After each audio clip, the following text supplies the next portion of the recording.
Shalom, selamat pagi Sobat ICC. Berjumpa kembali dalam program Devotion ICC. Dan saya sangat bersuka cita dapat menyapa Sobat ICC dimanapun teman-teman berada. Mungkin ada yang hari ini mendengarkannya melalui siaran YouTube, atau mendengarkan sambil mengemudi di perjalanan ke kantor, atau mengantar anak di sekolah. Tapi saya rindu biar firman yang singkat ini dapat menguatkan dan dapat mewarnai hari-hari Sobat ICC sekalian. Dan hari ini saya ingin membagikan tentang berjalan dalam hikmat Tuhan. Firman Tuhan selalu mengingatkan kita untuk selalu mencari akan hikmat Tuhan. Amsal 1 ayat 20 dan hingga 21, saya akan bacakan. Hikmat berseru nyaring di jalan-jalan, di lapangan-lapangan ia memperdengarkan suaranya. Di atas tembok-tembok ia berseru-seru, di depan pintu-pintu gerbang kota ia mengucapkan kata-katanya. Salah satu ciri dari orang berhikmat adalah bagaimana cara dia mengatasi persoalan dan bagaimana cara dia mengatasi solusi, mencari solusi atas permasalahan yang terjadi. Pada saat itulah kita dapat melihat bagaimana hikmat dari seseorang. Namun ternyata hikmat yang paling sejati yang Tuhan inginkan adalah justru bukan pada saat bagaimana cara kita mencari solusinya, tapi bagaimana kita mempersiapkan antisipasinya sebelum permasalahan itu datang. Dan kali ini saya ingin memberikan 3 macam antisipasi yang firman Tuhan ingin kita ajarkan untuk kita hari ini. Yang pertama adalah antisipasi atas masalah yang sudah ada polanya atau sudah ada musimnya. Kita akan baca di Amsal 6 ayat 6-8. Saya akan bacakan untuk Sobat ICC. Hai pemalas, pergilah kepada semut, perhatikanlah lakunya dan jadilah bijak. Biarpun tidak ada pemimpinnya, pengaturnya atau penguasanya, ia menyediakan rotinya di musim panas dan mengumpulkan makanannya pada musim panen. Semut ini adalah makhluk kecil yang kelihatannya lemah, tapi semut itu memiliki hikmat yang luar biasa. Bahkan semut ini sampai dimention sampai 2 kali. Di Amsal 30 ayat 25, semut bangsa yang tidak kuat tetapi yang menyediakan makanannya di musim panas. Walaupun semut itu makhluk kecil yang lemah, yang kelihatannya tidak berdaya, tetapi dia memiliki semacam insting atau hikmat yang Tuhan taruh agar kita bisa belajar dari semut. Bagaimana dia menyiapkan makanannya pada musim panen untuk musim panas atau musim kekeringan.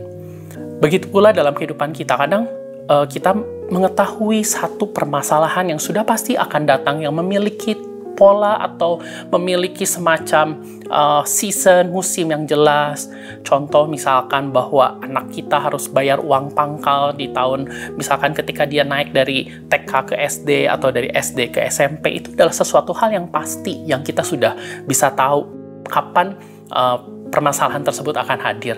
Atau misalkan untuk teman-teman atau Sobat ICC yang masih mengontrak rumah, kita pasti sudah tahu kapan rumahnya itu akan jatuh tempo, dan sehingga kita harus mempersiapkan tabungan untuk membayar kontrakan rumah kita atau membayar uang pangkal anak sekolah kita.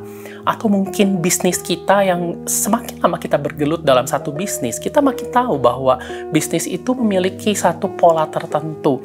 Ada di masa yang low season atau di masa yang high season, dan menurut saya itu adalah sebuah kewajaran dalam sebuah bisnis. Oleh karena itu, pada saat kita mengalami musim yang high season atau di saat kita mendapatkan berkat lebih, firman Tuhan katakan bahwa belajarlah dari semut. Kita harus mempersiapkan antisipasi untuk sesuatu yang sudah kita ketahui kedatangannya.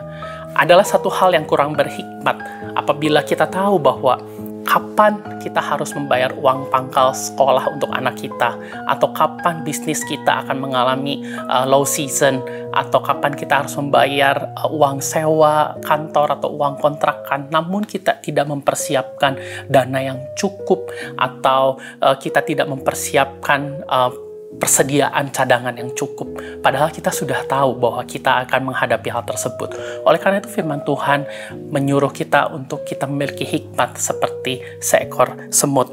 Dan yang kedua adalah mempersiapkan antisipasi untuk sesuatu yang kita tahu kapan datangnya, namun ada perubahan yang mengakibatkan sesuatu tersebut tidak terkendali. Ini kita bisa lihat dari perumpamaan 5 gadis bijak dan 5 gadis bodoh di Matius 25 ayat 1-5. Pada waktu itu hal kerajaan sorga seumpama 10 gadis yang mengambil pelitanya dan pergi menyongsong mempelai laki-laki. 5 diantaranya bodoh dan 5 bijaksana. Gadis-gadis yang bodoh itu membawa pelitanya tetapi tidak membawa minyak. Sedangkan gadis yang bijaksana itu membawa pelitanya dan juga minyak dalam buli-buli mereka. Tetapi karena mempelai itu lama tidak datang-datang, mengantuklah mereka, kemudian mereka tertidur. Kita tahu bahwa ini adalah satu masalah dan kita sudah menyiapkan solusinya. Tapi kita tidak menyiapkan cadangan plan B, plan C, atau plan lain-lainnya untuk membackup apabila ada terjadi perubahan, keterlambatan, dan lain sebagainya. Firman Tuhan bilang bahwa segala sesuatu itu bisa terjadi di luar perkiraan kita. Karena berbagai macam faktor dalam kehidupan, faktor alam atau faktor apapun juga. Tapi angka baiknya dalam setiap kehidupan, setiap keputusan, kita punya antisipasi cadangan A, cadangan B, atau misalkan backup A, backup B, sehingga ketika ada perubahan yang di luar kontrol kita dapat mempersiapkan itu dengan lebih baik. Dan kemudian yang ketiga adalah antisipasi untuk jenis masalah yang kita tidak tahu bentuknya sama sekali, dan bahkan kita tidak tahu kapan datangnya masalah tersebut. Matius 7 ayat 24-27 berkata, "Setiap orang yang mendengarkan perkataanku ini dan melakukannya, ia sama dengan orang yang bijaksana yang mendirikan rumahnya di atas batu. Kemudian turunlah hujan dan datanglah banjir. Lalu angin melanda rumah itu, tetapi rumah itu tidak rubuh sebab didirikan di atas batu. Tetapi setiap orang yang mendengarkan perkataanku ini dan tidak melakukannya, ia sama seperti orang bodoh yang mendirikan rumahnya di atas pasir. Kemudian turunlah hujan dan datanglah banjir, lalu angin melanda rumah itu sehingga rubuhlah rumah itu dan hebatlah kerusakannya." Perumpamaan mengenai rumah yang dibangun di atas pasir dan di atas batu karang adalah perumpamaan yang ingin Tuhan berikan untuk kita mempersiapkan segala sesuatu yang terburuk yang terjadi dalam kehidupan kita. Karena badai hidup, kapanpun itu bisa terjadi. Contoh pada tahun 2020 yang lalu kita mengalami COVID. Kita nggak pernah tahu bahwa kondisi COVID bisa memutarbalikkan semua bisnis yang ada, bisa menghentikan semua bisnis yang selama ini jadi pegangan kita.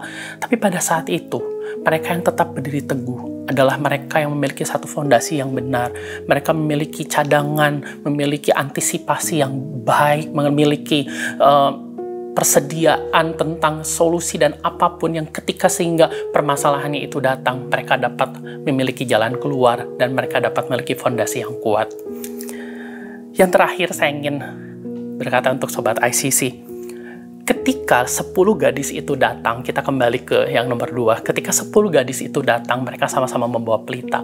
Pada saat itu, tidak ada seorang pun yang bisa membilang bahwa yang ini bodoh, yang ini pintar. Karena semuanya sama-sama membawa pelita.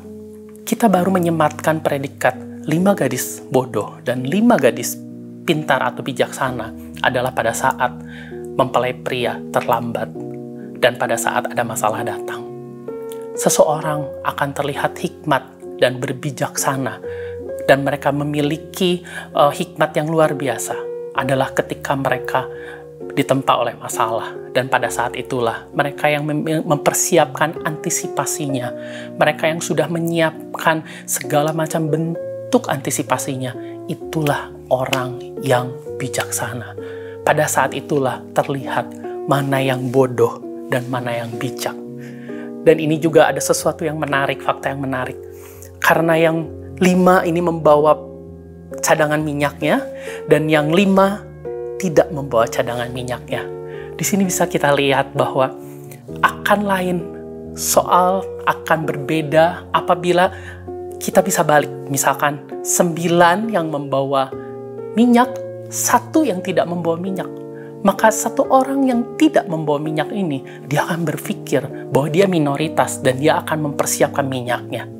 Tapi karena ini 5 imbang, jadi mereka saling merasa bahwa ini keputusan saya yang paling benar, karena kita sama-sama mayoritas juga, dan yang lain pun juga pada akhirnya merasa keputusannya dia juga benar. Oleh karena itu, hikmat sebenarnya dibentuk dari pergaulan. Saya rindu untuk Sobat ICC untuk tinggal di dalam pergaulan orang yang berhikmat, karena bersama-sama dengan orang berhikmat, kita pun sama-sama dapat menjadi orang berhikmat. Saya ingin berdoa untuk Sobat ICC dimanapun berada, di tengah segala ketidakpastian dalam kehidupan ini, di tengah segala keputusan-keputusan yang membuat kita bingung dengan keadaan bisnis yang tidak menentu, dan kita diperhadapkan untuk kita selalu dapat menyelesaikan permasalahan dalam kehidupan. Kita harus percaya bahwa Tuhan adalah sumber dari hikmat. Tadi ayat yang pertama berkata bahwa hikmat itu berseru nyaring di setiap penjuru kota, di pintu gerbang. Saya percaya bahwa hikmat itu ada dimanapun, asal kita membuka hati kita, membuka mata kita, pendengaran kita. Dan hari ini saya berdoa untuk setiap Sobat ICC di rumah. Untuk hari ini kita minta hikmat daripada Tuhan, untuk kita dapat mempersiapkan setiap antisipasi dalam kehidupan. Untuk kita dikenal sebagai orang yang bijaksana, orang yang mempersiapkan antisipasi segalanya. Dan saya berdoa, biar hari ini kita menjadi semakin kuat, dan hari ini kita semakin berhikmat.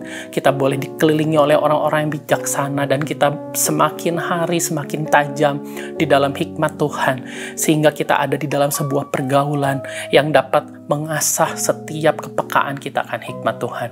Kami bersyukur Tuhan buat firman-Mu hari ini yang sudah menguatkan kami Bapa, dan kami percaya Allah sumber segala hikmat akan memberi kami kepekaan dan akan memberi kami kekuatan Tuhan untuk kami dapat menyelesaikan setiap permasalahan kami. Di dalam nama Tuhan Yesus kami ucap syukur dan berdoa. Haleluya. Amin. Demikianlah Sobat ICC untuk devotion pada pagi hari ini, dan kita akan berjumpa kembali di devotion berikutnya, dan saya percaya dengan firman Tuhan yang sama-sama lebih dahsyat dan sama-sama akan menguatkan kita. Tuhan memberkati.